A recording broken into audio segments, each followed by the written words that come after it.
As I shared in our opening words, welcome to Easter +1 this morning, this first week after Easter. Because of what happened last Sunday, does your life look any different today?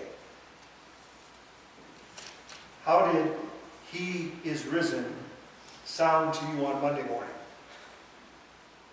I slept in. This Sunday after Easter is ordinarily a tough one for pastors. Jen shared with me this is the first Sunday after Easter in about 3 years that you have been called on to preach. See, that's usually the thing pastors do the Sunday after Easter. They hand it off to someone else to preach. But this morning, it's good to be with you this morning. Because it's been an up and down time. We've spent time with the disciples as Jesus followers. And our lives are no different than theirs. A roller coaster experience, up and down, all sorts of emotions, all sorts of things that we've seen and heard. We've gone from the top of the world to the lowest of the lows, back again to that word, He is risen. And the reading from Mark that John shared a moment ago takes us back to that heady time when the disciples were given that commission by Jesus to go out 2 by 2 and do basically what Jesus was doing. Share the good news, cast out demons, and heal the sick. And so they did that. And I thought it was interesting that they didn't go alone. They took a whole staff with them. It says so in the scriptures. They took a staff along. I hope it was a good staff. Blessed if it was. But now, after all those ups and downs, after the joy of Palm Sunday, the wrenching reality of Maundy, Thursday, and Good Friday, and then the glory and the good news of Easter morning, now Jesus asks them to wait. I think that's kind of a dirty 4-letter word for us, isn't it? None of us likes to wait. None of us likes to sit back and wait for something else to happen, to fill in time when we want something dramatic to take place in our lives. What do you do with that waiting time? How do you fill that time between where you are now and where God wants you to be? This time that we're living in now between Jesus' resurrection and ascension, and then looking forward to that time when He's promised to return again. That's called an in-between time, and all of us are in a waiting mode. All of us wake up each morning wondering what God is going to do in our lives today, waiting to see what God is going to do next. We're waiting. And sometimes waiting can be hard. What did the disciples do? Well, they might have sulked a little bit. They might have wondered why they didn't have all the answers that Jesus had promised them. They asked questions. Questions like, how long is it going to be? When is this going to happen? All this that you promised. And what will take place? When are you going to get rid of these Romans? And Jesus says, wait. Wait.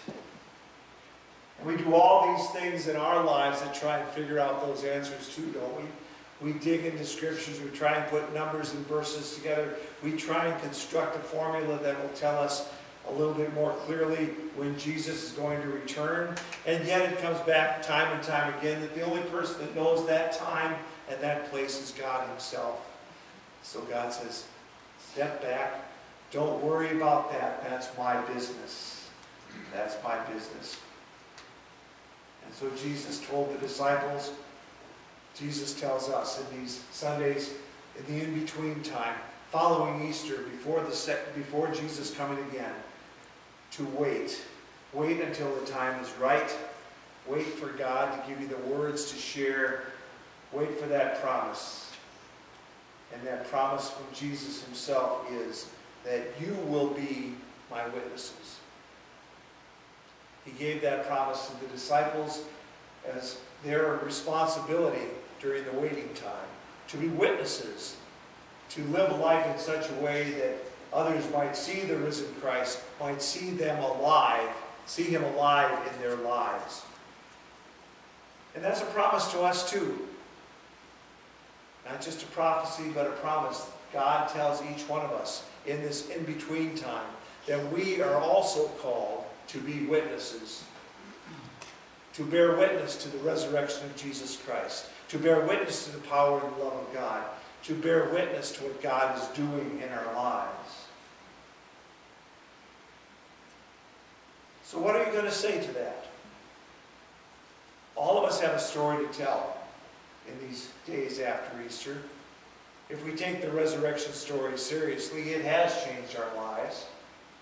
We do have something that we can tell in our own personal experiences what God has done in us and through us. God asks us to live lives in such a way, as I said, that others will see Jesus Christ alive in you. They will see Jesus in what you say. They will see Jesus in how you act, how you love others. So how's that going to look? How do we shape our lives to be witnesses, to respond to that call of God, from God, that we should be witnesses, not only in our communities, not only in Jerusalem, but beyond that, in Judea, the wider community of Samaria, the wider community, to the ends of the world. There's a concentric number of circles there where the call to be witnesses goes on and on beyond, just like when you throw a pebble into a pond, you see those circles expanding and expanding. The message of the resurrection goes beyond us to the ends of the earth. How do we live our lives? To be witnesses. What do we say? How do we share? How do we live? Oftentimes we use that simple question, what would Jesus do? That's a good model for us to take individual circumstances and situations and say, what would Jesus do in this situation? How does Jesus want me to respond in this situation? To be a witness to him, to reveal somehow the love of Jesus Christ in my life. Ask what Jesus would do, and then do it. As Nike would say, just do it. We have the power. We have the message. And God, each and every one of us in our own way, has called us to be witnesses. I look out in this congregation and see all these individual people with varied gifts and talents and skills. Each and every one of you has been touched by the love of God. And being a witness is a challenge to share that love with others. I don't think it's an accident that in that first chapter of Acts, the disciples are named again as individuals. Peter and John and James, Andrew and Philip, Thomas and Matthew, Bartholomew, James the son of Alphaeus, Simon the Zealot, Judas the son of James. They were all called with special individual gifts, unique gifts. Peter certainly approached his response to the gospel differently than Matthew did. Andrew different than Peter. Andrew different than Philip. Thomas certainly different than Bartholomew. They each went out into the world as witnesses, but they saw Jesus in different ways through their lives, and that's our cases as well. Jesus has touched each one of our lives in a special way, in a unique way, and God calls us to be witnesses to that empowerment, that empowerment. So use those gifts. And finally, we read that the disciples constantly devoted themselves to prayer. Each Sunday, I call your attention to the insert in the bulletin that has a scripture reading and something to be praying about through the week. And we have our prayer families and our prayer partner church. Be in prayer constantly through your week, not just as you read scripture, but through all that you do each week. Be constantly in prayer that God might lead you and guide you to be the witness that God has called you to be. We are witnesses as we come to this table this morning. We take the bread and the cup, and we're linked into that whole cloud of witnesses that has gone on before us to lift up the good news of Jesus Christ, to have the faith that we have been given in our lives, strengthened and renewed, that we can go out those doors into our world to share the good news, to be a witness to the grace and the love of God in Jesus Christ. We've been given a story to tell.